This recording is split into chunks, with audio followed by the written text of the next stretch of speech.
Marcia Mahjabin দশম Newton শাখার ছাত্রী। আসসালামু আলাইকুম, আমি মার্শিয়া মাহজাবিন। আমি আমার বক্তব্যের শুরুতেই আজকের উপস্থিত অনুষ্ঠানের সম্মানিত সভাপতি, মাননীয় প্রধান অতিথি, আমন্ত্রিত বিশেষ অতিথি ও মঞ্চের সামনে উপবিষ্ট সুধী মণ্ডলী, শিক্ষার্থীবৃন্দ, শিক্ষক মণ্ডলী এবং অভিভাবকবৃন্দ সকলকে জানাচ্ছি আন্তরিক শুভেচ্ছা। আজ আমাদের বিদ্যালয়ের দোয়া মাহফিল ও স্মরণ সভা যাকে কেন্দ্র করে, তিনি হলেন আমাদের সকলের শ্রদ্ধাভাজন প্রিয় ব্যক্তিত্ব জনাব খন্দকার শামসুল আলম পোখরাজ।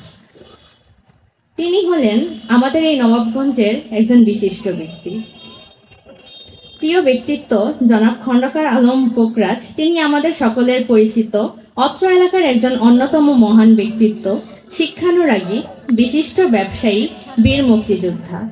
আমাদের বিদ্যালয়ের জরাজীর্ণ পতিত অবস্থা থেকে যিনি একটি আধুনিক বিদ্যালয়ের রূপরেখা তৈরি করেছেন, অবকাঠামো নির্মাণ করে শিক্ষার পরিবেশ সৃষ্টি করে অনন্য দৃষ্টান্ত স্থাপন করেছেন, তিনি আর কেউ নন, তিনি হলেন জনাব কে.এস. আলম পোখরাজ।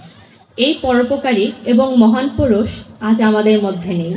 তিনি মহান আল্লাহ তাআলার ডাকে সাড়া দিয়ে আমাদের ছেড়ে চিরবিদায় নিয়েছেন।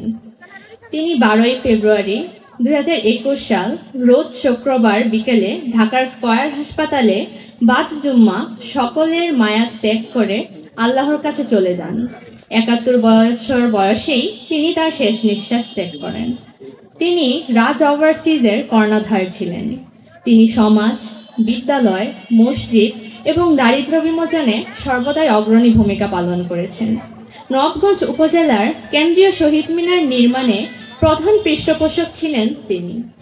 এছাড়াও বেগম হাসিবা উচ্চ বিদ্যালয়, উপজেলার অন্যতম বিনোদন পার্ক আদনান প্যালেস পার্কের প্রতিষ্ঠাতা, সেই সাথে আমাদের বিদ্যালয় কলাকুপা কোকিলপেড়ি উচ্চ বিদ্যালয়ের চেয়ারম্যান ছিলেন তিনি।